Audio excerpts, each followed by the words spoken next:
Hi, everybody. It's Jay, and I am back in the booth with you for another sneak peek video preview for this week's new release here on Say with Jay. Our new release this week is There I Find Happiness. It's the 10th book in Jessie Gussman's Strawberry Sands Beach Sweet Romance series, and I've got more about the story and a live reading for you in a bit, but I had a couple of things I wanted to share. First, as I mentioned in last week's preview, as a bit of a Christmas gift, a way for us to say thank you for such a wonderful year that you've given us, we're going to be doing the daily Bible readings that are one of the perks that we offer members of the Say with Jay channel. We're going to be making those available to everyone, and we're expanding it for 5 days from the 21st through Christmas Day, and we're going to be telling the story of Christmas, starting with the birth of John the Baptist, going through the birth of Jesus. If you are interested in that, please subscribe to our channel if you haven't, and then once you are subscribed, you can hit the notification bell that should be on your screen, and you'll be notified when these Bible readings are released. And if you are interested in more information about channel membership, you can hit that join button that should be on your screen. And if you don't have a join button, go to youtube.com/saywithjay/join in your web browser to find out more. Now, the second thing, while I have no doubt that There I Find Happiness is going to bring you happiness, as it did me making it, it's also a little bit bittersweet and sad for me.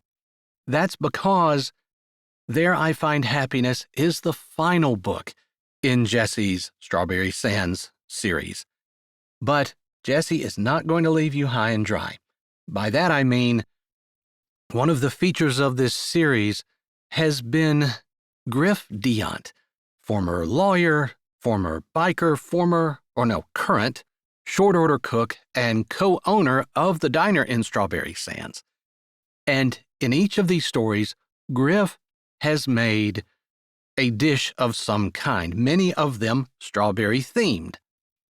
And we've got one more to make for you in the final 2023 entry of Cooking with Jay. Now, I have to admit, before we get started, when we made the strawberry rhubarb drop biscuits 2 weeks ago, I didn't think there was going to be a strawberry-themed entry in these that I liked better. Folks, I was wrong. I will admit it. Because in There I Find Happiness, Griff is making Strawberry-Cream Cheese Cobbler. And not only is it absolutely fantastic, it is drop-dead stupid simple to make.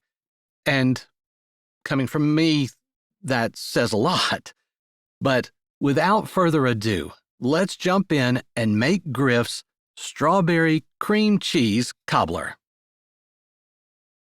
All right, let's take a look at our ingredients. As always, don't worry about trying to capture the ingredients and directions in real time. I'll post them in the description of the video down below. So to start with, you're going to need 1/2 cup of butter, melted, 1 cup of milk, 1 cup of all-purpose flour, 2 teaspoons of baking powder, 1/2 teaspoon of salt, 2 cups of fresh strawberry halves. If the strawberry halves are too large, you can quarter them, but you do want bigger pieces. And 1 8-ounce package of cream cheese, which you're going to cut into small pieces. Lastly, you need 3/4 cup of white sugar and 1/4 cup of strawberry syrup. You can find strawberry syrup usually along with the pancake syrups in the grocery store, but you do want authentic strawberry syrup, and by that I mean with real strawberries. This strawberry syrup that I'm using has 3 ingredients, strawberries, cane sugar, and lemon juice. That's it. If you can't find strawberry syrup, then you can certainly just increase your white sugar to 1 cup instead of 3/4. To get started, first you're going to preheat your oven to 400 degrees. You're going to take a 9x13 glass baking dish, which I've gone ahead and sprayed lightly with some cooking spray. Pour your melted butter into the bottom of this 9x13 dish. Then you're going to mix your flour, your milk, your sugar, your baking powder, and your salt together in a small bowl. Oh, sorry, and the strawberry syrup. Mix that together really well. Pour that over the butter in the baking dish.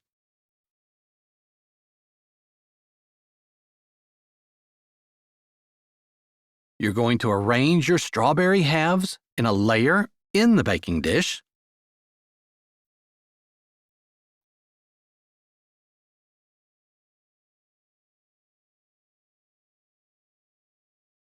Next, dot the strawberries with your pieces of cream cheese.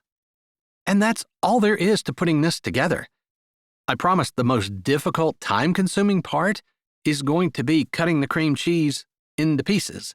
And by the way, you don't want to let the cream cheese get to room temperature like lots of recipes call for. You want it as cold as possible so it'll be as firm as possible when you're trying to cut it up. But once you've got this assembled, you want to bake it in the preheated oven until the top is golden brown and the edges are bubbling. About 30 minutes. I've seen as high as 45. Mine was 30 on the nose. This is what it looks like when you pull it out of the oven.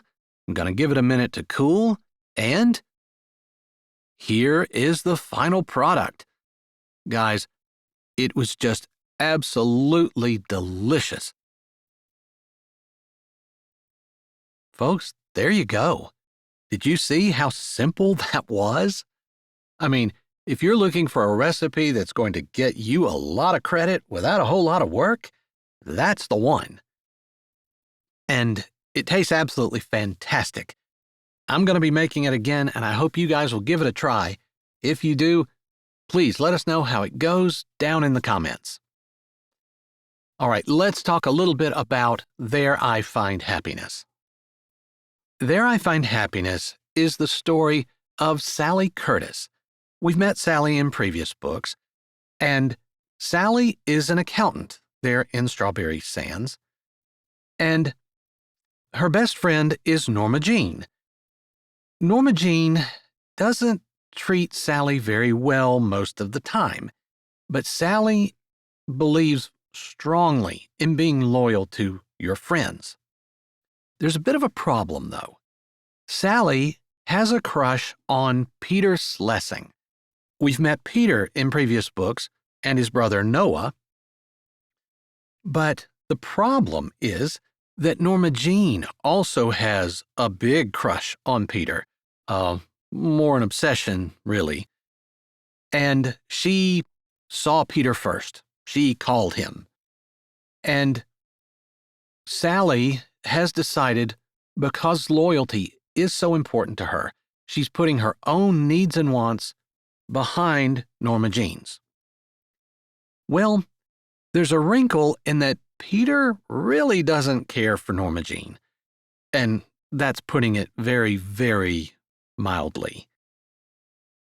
But when a very bad decision leads to some very serious consequences, Peter and Sally find themselves thrown together. And in this circumstance, can they become friends and possibly more? Well, you know you're going to have to come back to Say with Jay this Friday to find out. But for now, here is a sample reading for you from the opening chapter.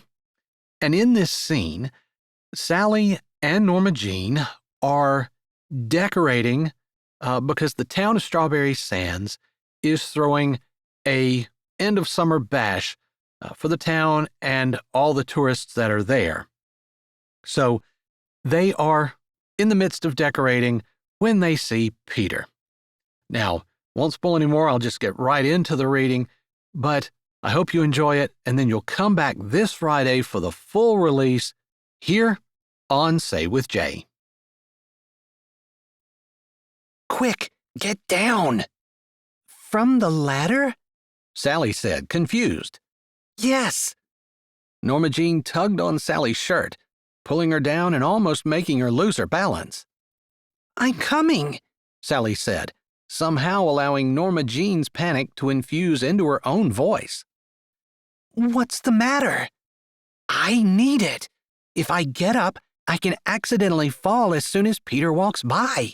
Hurry up. I can't fall if you don't move, and if we don't hurry, he'll know we switched on purpose. He was probably already going to know. The man was less than 50 feet from them, and he would need to walk by if he continued to follow the sidewalk to the sand. The party was at the edge of town, and the people of Strawberry Sands had been working for days. All of it had been headed up by Eleanor, Sally's friend who had done such a great job on the first annual barn dance last Christmas. That had been such a raging success that the town had decided to do something like that for the tourists who came every summer. They hadn't gotten organized in time to do it during the summer, so they decided to celebrate the end of summer. They were expecting a huge turnout and were hoping to make a good bit of money off of it, enough to hopefully tide everyone over until the next tourist season. Money might have been the first consideration, but the town wanted everyone to have a good time as well. And they were pulling out all the stops. They had some big donations, and the decorations were fantastic. The food would be top-notch too, since Griff, who cooked at the diner and owned it with his wife, would be making most of it. In fact, once Sally was done hanging these lights, she and Norma Jean had planned to stop in at the diner to taste his Strawberry-Cream Cheese Cobbler. He'd already made 3 different versions of it, each one better than the last, and Sally could only imagine what this latest version tasted like, if there was any left when she got there. And if Norma Jean didn't break something when she was trying to fall off the ladder. Do you think this is a good idea? Sally said as Norma Jean scurried up the ladder, the high-heeled sandals she wore making her wobble dangerously. Of course. He's barely looked at me since the barn dance. I've got to do something to catch his attention. She looked over the crowd, her eyes searching until they landed on Peter. Sally opened her mouth, but Norma Jean hissed, Be quiet. I don't want him to know we planned this. Not until later. Then I'll tell him, and he'll be amazed at the great lengths I'll go to grab his attention. It will impress him, and we'll tell that story to our great-grandchildren. Sally closed her mouth and held on to the ladder, praying that Norma Jean didn't hurt herself. Also, she was thankful that people's thoughts didn't actually get written in a bubble above their head. If they did, Peter would probably be running in the opposite direction the second he realized that Norma Jean not only had them married, but had them pegged as great-great-grandparents. Sally didn't know a whole lot about men, but she was pretty sure that would be enough to scare almost anyone off. Actually, if some man looked at her and thought about their grandchildren, it would scare her. Regardless, Norma Jean seemed oblivious to that type of thing. Maybe it was because she was so focused on herself. Sally wasn't sure, but they'd been friends since kindergarten, and Sally loved her, even if she wasn't the easiest person in the world to get along with most of the time. All right, get ready to catch me. I don't actually want to get hurt, Norma Jean hissed, and her voice must have been loud enough to carry to the unsuspecting Peter, since he turned his head and tilted it a little, a friendly smile on his face. Only his eyes weren't focused on Norma Jean. He was looking at Sally. Peter was rather handsome, and she'd had a couple conversations with him. She definitely liked him and would have been interested in him herself, if it hadn't been for Norma Jean. Well, that and the fact that Peter owned a farm outside of Strawberry Sands, and Sally wasn't exactly farm girl material. She was an accountant, and she loved her job. She'd quit her job in Chicago in order to care for her Aunt Wilma, but sitting inside, manipulating numbers, drooling over spreadsheets, and creating her own formulas was her idea of a good time. Not looking at the back end of a cow and dodging the stuff that came out of it. Of course, Norma Jean didn't exactly seem like that kind of girl either, but that was none of Sally's business. If Peter wanted to choose someone like Norma Jean as a wife, she supposed it would be his responsibility to train her in whatever duties she would be expected to perform on the farm. Norma Jean probably hadn't thought that far ahead, and Sally hadn't wanted to say anything to destroy the castles that Norma Jean had built in the air, all around Peter. Reality would come crashing in soon enough. Peter! Oh, yoo-hoo, Peter! Norma Jean's shrill voice seemed to carry over the crowd and be amplified. Peter's friendly smile wobbled a bit as his eyes shifted from Sally up to Norma Jean.